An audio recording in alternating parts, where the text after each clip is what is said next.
الأول أنه عليه الصلاة والسلام كان يقرأ عليهم كتاب الله تعالى منظوما مرة بعد أخرى من غير تبديل ألفاظه ولا تغيير كلماته. والخطيب من العرب إذا ارتجل خطبة ثم أعادها فإنه لابد أن يزيد فيها بالقليل والكثير. ثم إن عليه الصلاة والسلام مع أنه ما كان يكتب وما كان يقرأ يتلو كتاب الله من غير زيادة يتلو كتاب الله من غير زيادة ولا نقصان ولا تغيير، فكان ذلك من المعجزات.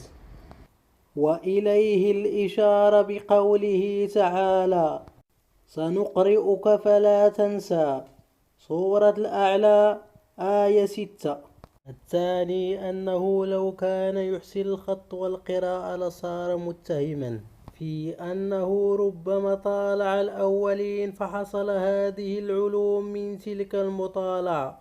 فلما أتى بهذا القرآن العظيم المشتمل على العلوم الكثيرة من غير تعليم ولا مطالعة كان ذلك من المعجزات. وهذا هو المراد من قوله: وما كنت تتلو من قبله من كتاب ولا تخطه بيمينك إذا لارتاب المبطلون، سورة العنكبوت آية 48.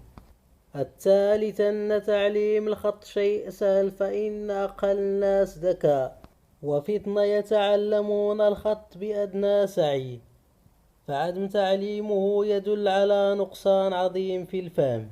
ثم إنه تعالى أتاه علوم الأولين والآخرين وأعطاه من الحقائق ما لم يصل إليه أحد من البشر، ومع تلك القوة العظيمة في العقل والفهم جعله بحيث لم يتعلم الخط الذي يسهل تعليمه على أقل خلق عقلا وفهما، فكان الجميع بين هاتين الحالتين المتضادتين جاريا مجرى الجميع بين الضدين، وذلك من الأمور الخارقة للعادة وجار مجرى المعجزات. جاء في قاموس الإسلام: ومع ذلك فمن المحقق أن النبي صلى الله عليه وسلم كان يتظاهر بأنه يجهل القراءة والكتابة كيجعل إنشاء القرآن معجزا، فهل بعد ذلك تعسيف؟ لو كان رسول الله صلى الله عليه وسلم يقرأ أو يكتب لتحدث بذلك أصحابه أو أعداؤه، ولما أمكن أن يكون سرا مكتوما طوال حياته، خصوصا أن جميع صفات النبي صلى الله عليه وسلم وأعماله قد روتها الصحابة بالتفصيل حتى خصوصيته في منزله مع نسائه، على أن المنصفين من مؤرخ الإفرنجي وفلاسفتهم قد اعترفوا بأميته. فمن ذلك ما كتبه المسيوسيديو في كتابه تاريخ العرب الجزء الأول صفحة 59 من الطبعة الثانية: لما كان رسول الله صلى الله عليه وسلم غير متعلم مثل أبناء وطنه كان لا يعرف القراءة. وقال الفيلسوف الإنجليزي توماس كارليل في كتاب الأبطال الذي عني بترجمة الأستاذ محمد السباعي رحمه الله: ثم لا ننسى شيئا آخر، وهو أنه لم يتلقى دروسا على أستاذ أبدا، وكانت صناعة الخط حديثة العهد ذاك في بلاد العرب. ويظهر لي أن الحقيقة هي أن محمدا لم يكن يعرف الخط والقراءة صلى الله عليه وسلم، وكل ما تعلم هو عيشة الصحراء وأحوالها. جاء في كتاب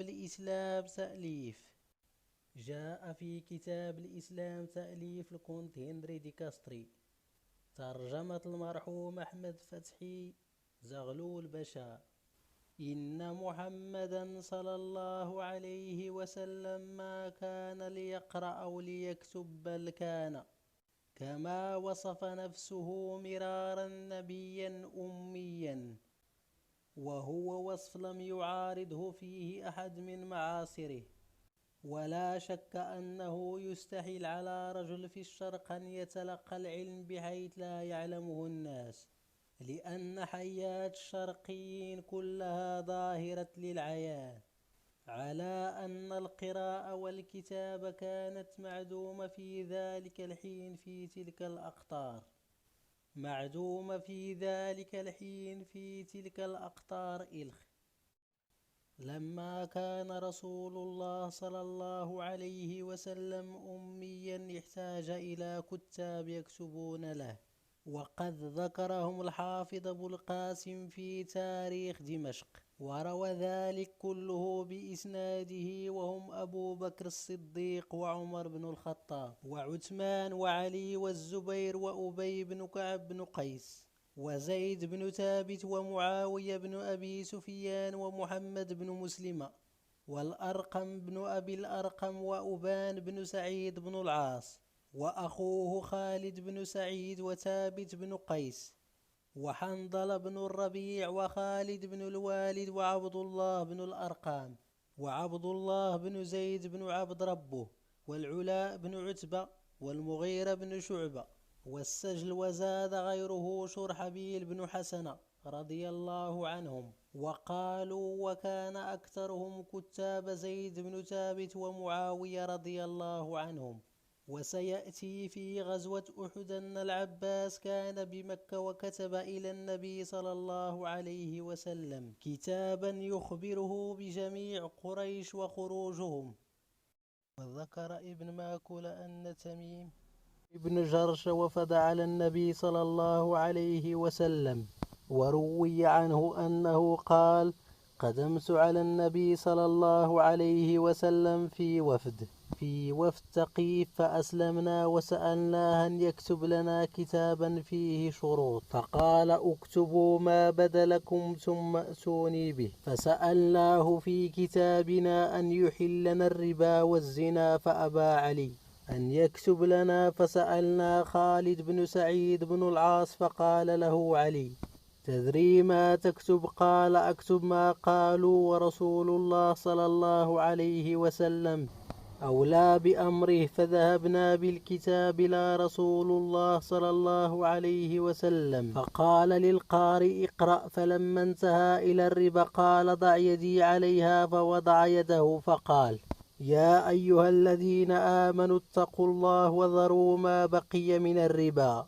البقرة 78 و200 الآية. ثم محاها وألقيت علينا السكينة فما رجعناه.